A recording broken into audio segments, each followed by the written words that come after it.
Well, it's been a while, hasn't it? That's right, we're back on the Hunger Games world after many requests. It looks a little bit different. This is what we did last time. I'm taking this idea and we're gonna move it on top of a mountain. And I will show you my idea for the way that the starting area is gonna work. This is just the rough layout. So what I had to do here was I had to measure the distance between each of these starting markers because I wanted to have 24 people, right? And 24 on a circle, you divide it out. You put the 4 cardinal directions north, south, east, and west, north, south, east, west. That goes down to 20 that you need to place, and there are 4 quadrants, so you divide out 4 from 20 and you get 5, so that means each of these little areas needed to have 5. But the issue with that is you can't really evenly divide 5 in a nice patterned way on a circle, so I had to come over here, measure the center. Then I had to come over here and measure the center of this, and then I had to go one half of the way in on this side, and then one half of the way this side, so the distance between these two poles is the same as the distance between these two, so that they're equally spread out. And you see 39.6 is the distance for this one, and it's close enough to 40.0 from here, so that it's pretty much fair, and I just copy and pasted that a bunch. But this is not what this is just a marker. This is not what it's going to look like. The starting platform, hold on, is actually going to be down here on the stone level, and those markers are just there to, help me gauge how big I need to make the hole. But this weird stone formation is not a just placeholder. This will become a volcano mountain type thing, where the starting area will be. And to get the gear at the beginning, because there's stuff at the very beginning in the center, you'll have to go down into here, and so the better gear will be farther down. But that also means it's harder for you to get out safely because there's not really a grace period. It's just as soon as you go, last one standing wins. So what you could do is you're starting here, you could say, yeah, you know what, I'm just gonna get something that's this far down, run back out, and go over the ledge of the mountain to whatever else is out here, and just go on your journey of exploring. So now I need to take these pylon markers and actually implement them down here into, I don't know how low I want to have it go. Oh, I can't even tell now. Like this. I don't know what level because they all need to start on the same Y level. So what I'm going to do is just go around and put giant pillars all the way through the mountain just to mark the locations, and when I'm using the axiom like world edit stuff, so I don't accidentally delete it. And then we'll get started designing the actual volcano, and I'll show you how I use this mod because I've learned a lot since 6 months ago was the last time I did something with this. Anyway, well, what do you think? Look at it. I think it looks pretty cool. This is how I think this is gonna work. With as you go down, like I said, it's gonna get increasingly better to where there's gonna be these little bridges at the beginning or at the 4 corners, and they're gonna go to, I guess, a little circle here.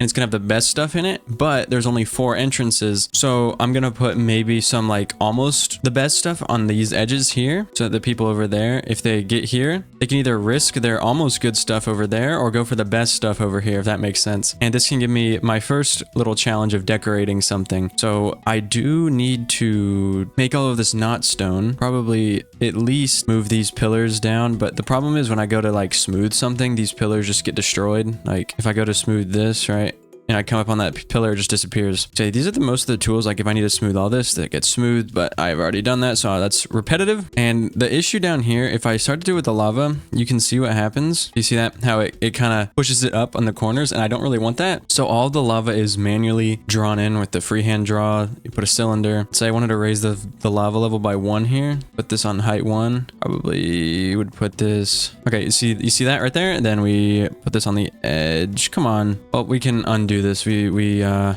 put it like that. There we go. And the lava level has gone up 1. Maybe we'll even keep it like that. Who knows? But that's how I did the lava. And I want to start to do the rest of the mountain because this is kind of bad and it's gonna go interfere with that. But I think I'm gonna do this inside and then maybe work on the outside. I just don't have a good color palette because obsidian, as that makes sense. I don't know. We'll see. I'm gonna go work on it. So the issue now is that I'm really bad at using this mod to help me, I guess, design stuff, because over here, this doesn't look horrible, right? I don't know if I've just been looking at it for too long, but I play tested this in survival, and it does add a bit of a challenge to the, randomization, which side you have to go down if you go down, and I'll have to add the chests and stuff, but you can get down here relatively quickly, and then you're at a danger of somebody hitting you off, and like, if you do fall off, you're not 100% gonna be in lava, But it doesn't look very good. I don't know why. I'll keep playing with it though. And I think now I'm gonna build the bridge just because like I got most of this figured out. And I'm thinking nether brick? Yeah, nether brick probably. Oh man, these games seem pretty empty. So I guess I can just go if I win, right? Like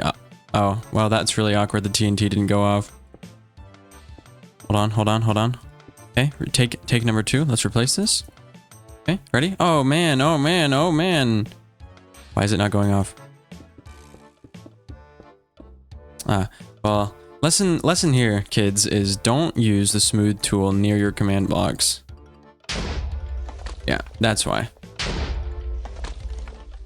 Oh no, oh no. Yeah, I don't think you can live that, can you? All right, let me make sure keep inventory. Yeah, like I've tested this. You can't survive it, right? Yeah, you can't. Either way, that's a good segue into...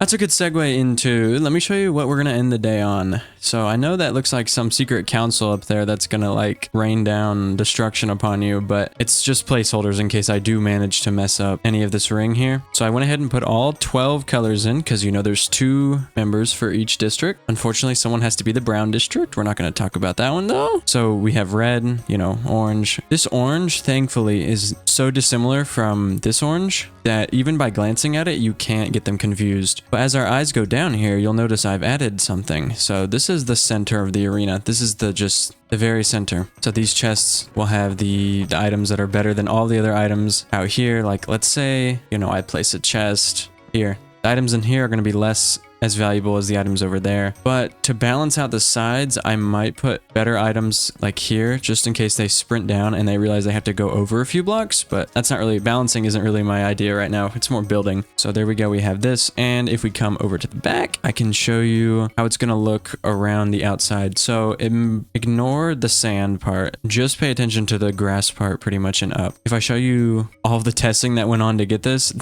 look what I made a village turn into black concrete. And yeah, so just pay attention to this grass level and a higher. I think this is where it's going to level out and we'll start making our biomes that go around here. Also, I wanted to put burnedish trees on some of this moss up here, you know, because it's close to the volcano, whatever, lava, and they won't have any leaves. And then as you get down, you'll have more leaves, but I'll worry about that next time. And also, oh yeah, over here is some of the testing area. Don't worry, the map will go over all of this. But yeah, that's what I want to do. That's the level of gradient, so that when you're inside here, you can't tell what the outside looks at all. So if I do end up finishing this, like, and you don't watch it and you just want to participate, then you'll never know the layout. You can't plan a route just by standing here. Now, these are a little bit close. I will say that that might be able to hit you from here. Like, it's probably going to kill him. Ready? Yeah.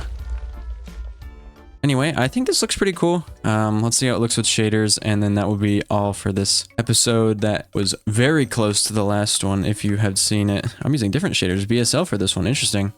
I usually don't use these. I'm not a huge fan of the way that this one does fog. Well, I guess the sun's over there at 1000. Kind of want it right up in the sky. There we go. That's better. Not bad. I think it looks pretty cool. And then if we get a shot with the green in it too.